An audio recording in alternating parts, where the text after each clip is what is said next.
Now, our text this evening comes from 1 Thessalonians and chapter 2, and we'll be looking at verses 17 to 20. 1 Thessalonians chapter 2, verses 17 to 20. And the title of the sermon is Separated but Not Forgotten.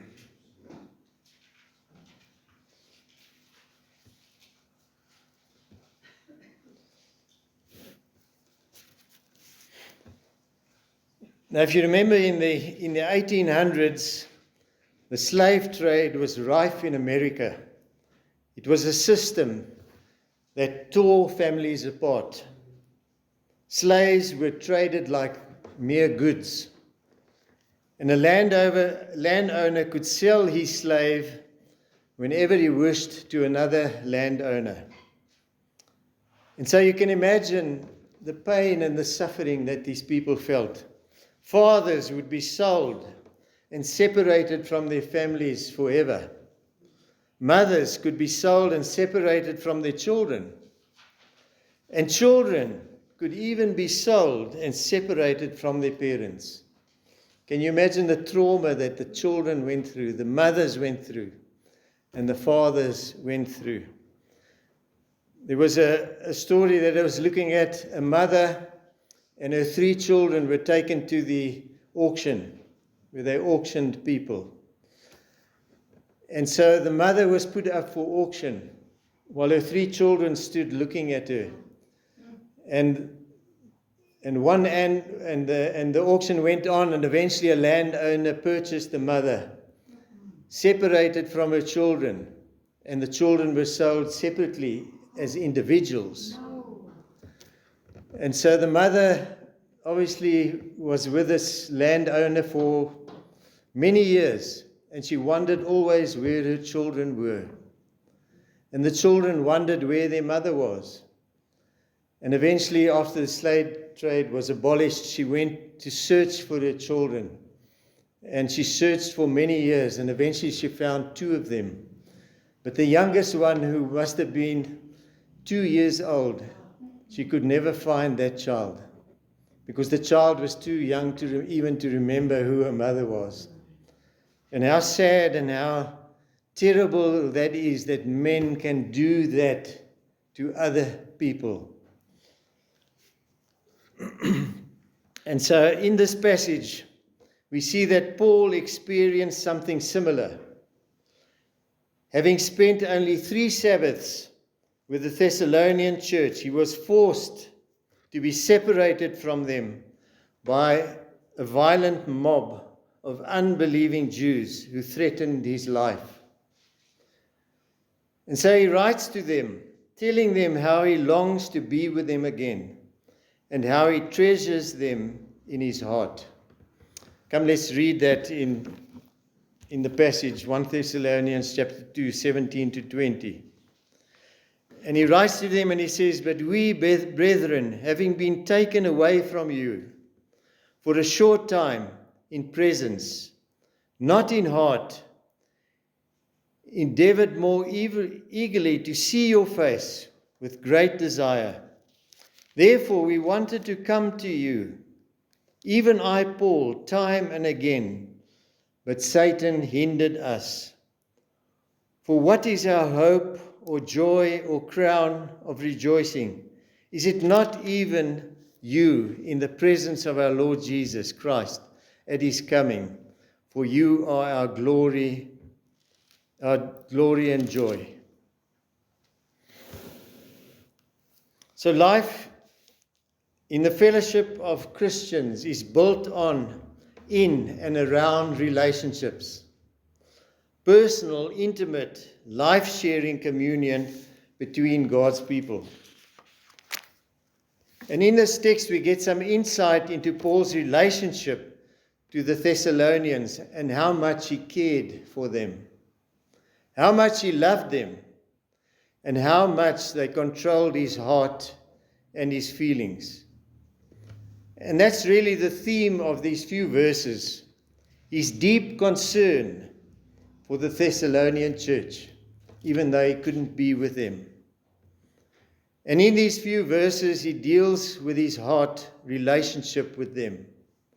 And he shows us his concern. You see, he didn't know them for very long, because the scriptures tell us he was there for 3 Sabbaths, which is 3 weeks. So he didn't know them very long, only a few weeks. Still, there was this desire in his heart to be with them. And so he writes a few verses to let them know how deeply he cares and how much he wants to be with them again. And as he writes, there are 3 dimensions of relationships that he deals with. And we'll have a look at those 3 dimensions of relationship. And the first one, the servant of the Lord must be characterized as one who loves his people. The servant of the Lord must be characterized as one who loves his people. And we see that in verse 17 when he says to them, "But we, brethren, having been taken away from you for a short time in presence, but not in heart, endeavoring more eagerly to see your face with great desire," which this describes his love that he had for them. And then also he writes to the Corinthians in 2 Corinthians chapter 2 verse 4. 2 Corinthians chapter 2 verse 4. He says, "For out of much affliction and anguish of heart I wrote to you with many tears, not that you should be grieved, but that you might know the love which I have so abundantly for you." So Paul was one who loved his people, and that is where effective ministry starts. He wanted to spend more time with the Thessalonians, but he was ripped out of there, and he experienced a forced and sudden separation from them. He had much more to give them, but he was forced out of their presence. He had a parental heart, and now he feels like a parent who has been torn away from his beloved children, just like that mother who was torn away from her children. He had that same feeling. He wanted to be with them again. He was wondering how it was going with them, just as that mother would have been doing. But he was driven away by evil men. And he wanted to know about their faith and where they were spiritually. And that was his concern. And down in chapter 3 of 1 Thessalonians and verse 10, he says the following. He says, "Night and day, praying exceedingly that we may see your face and perfect what is lacking in your faith." He was concerned about their spiritual condition. And that is why in chapter 3, verse 11, he continues and he says, "Now may our God and Father himself and our Lord Jesus Christ direct our way to you." And there we see again his desire to be with them, to share with them, to know how they were doing. And that is the heart of the shepherd. He longs to be with his people. And he seeks the responsibility of fellowship, which is to see the spiritual condition of his people, to be sure that all is well with them. And that was what he wanted. He wanted to know that they were doing well spiritually. He wanted to know that they were strong in the faith. He wanted to know that they were still serving the Lord Jesus Christ.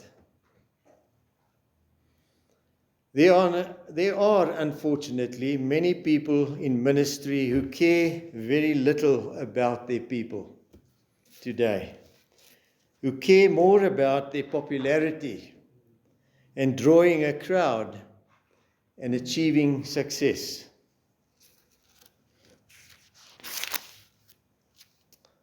There are, on the other hand, we thank the Lord, many faithful servants of God who care much about their people, who are in continuous prayer and concern and hold up their people before God.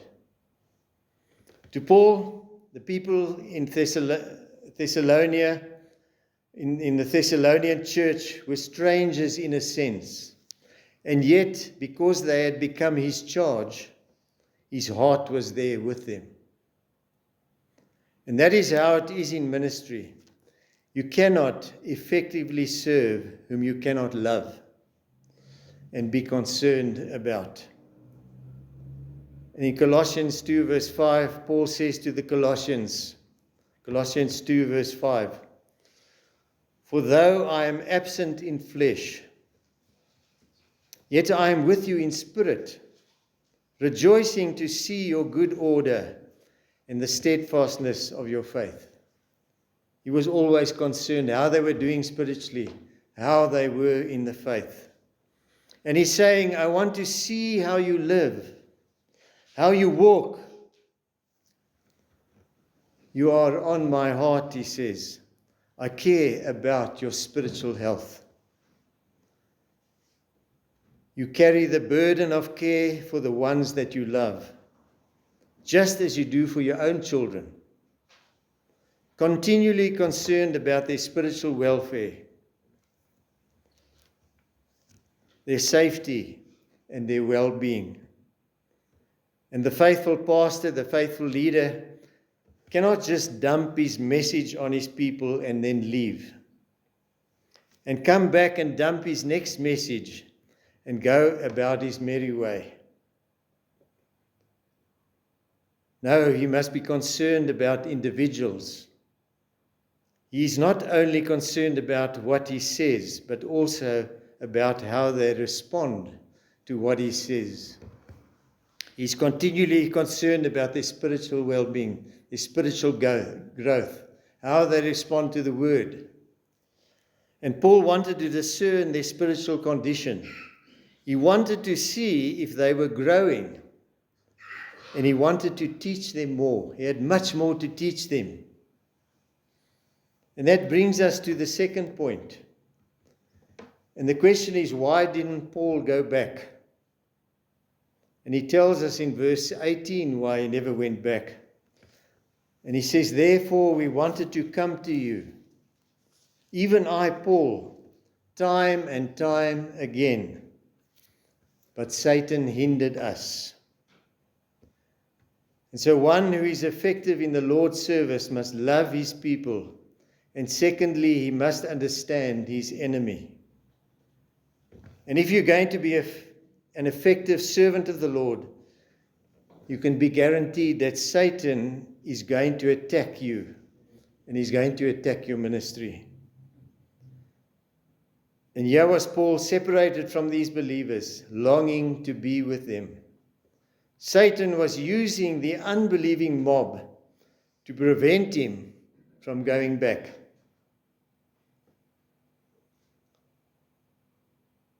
He attacks the church, preventing it from being effective in its ministry, and that's his aim.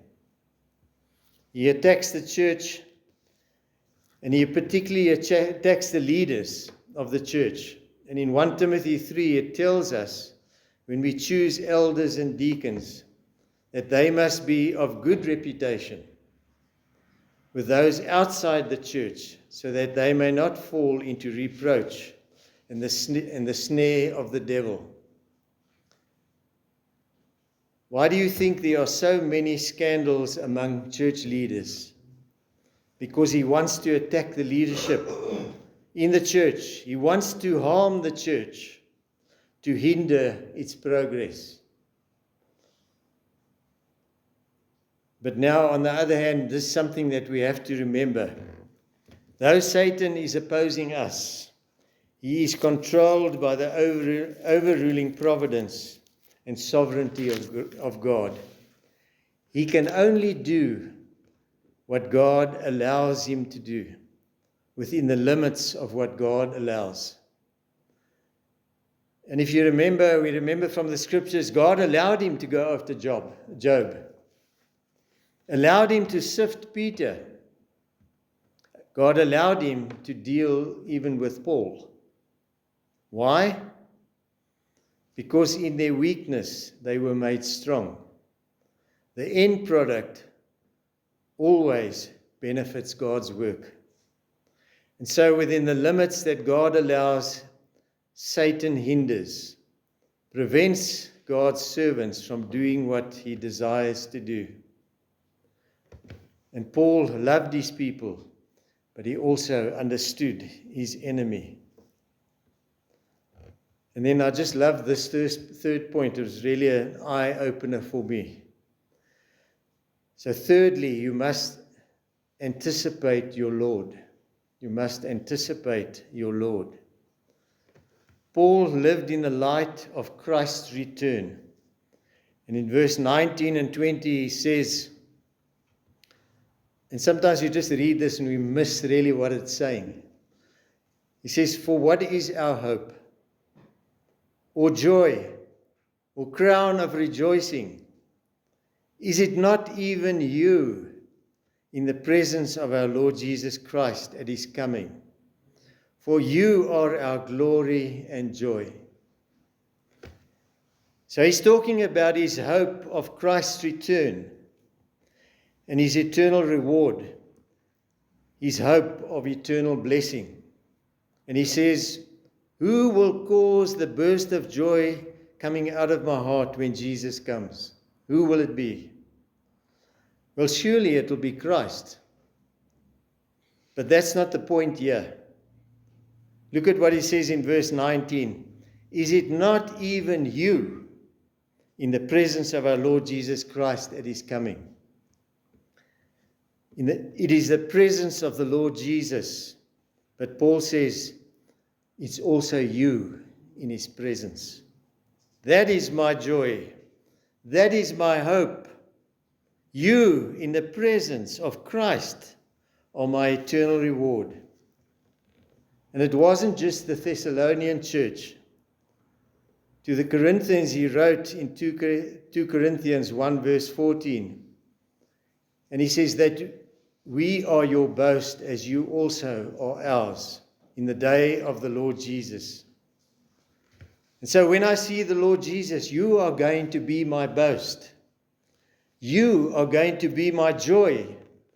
You are going to be the fulfillment of my hope. What he understood was, when you get to glory, you're not going to get a crown for your head. Your crown is going to be the presence of the people that you were responsible to lead to the knowledge of Christ. The people whose lives were influenced by your teaching and your living and your prayers. That, my friends, is your eternal reward. It is the accumulated impact of your life on the life of others.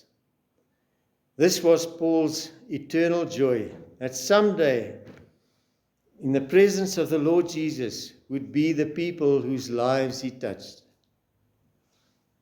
And I don't know if you realize it, but Paul touched your life. He touched my life. And we are going to be the joy, his joy in the presence of the Lord. And Jesus said, behold, I come quickly, and my reward is with me. And our reward will be those in the eternal presence of Christ, who we ministered to, shared the gospel with, and were affected by the way we lived. And maybe you shared the gospel with somebody, and they never came to faith that you know of. But maybe later they remembered what you shared with them. And when you get to eternal glory, in the presence of Christ might be that person. And you'll say, it was because of your faithfulness that I am here. I mean, what a wonderful thought to be in the presence of God with all those whose lives we touched. And all those who touched our lives. And so if you're a pastor, elder, deacon, a Bible study leader, or if you're ministering to others in some way or other, Paul is an example for us to follow. We need to love our people with a deep concern for their spiritual well-being. We're not here just to go through the motions. We're here out of love to try and influence people's lives, to make their lives better, to help them in their spiritual growth. We need to know our enemy, that he will attack us when we are busy doing that. But we're not to lose heart, knowing that those times will strengthen us. And finally, we must anticipate our Lord's coming when he brings his reward with him. Our joy and reward will be seeing those whose lives we have touched in Christ's eternal presence. And the question is, what will your reward look like? Let's pray. Father, thank you for our time this evening. Be with us to strengthen us through your word. Confirm these things to our hearts. In Christ's name, amen.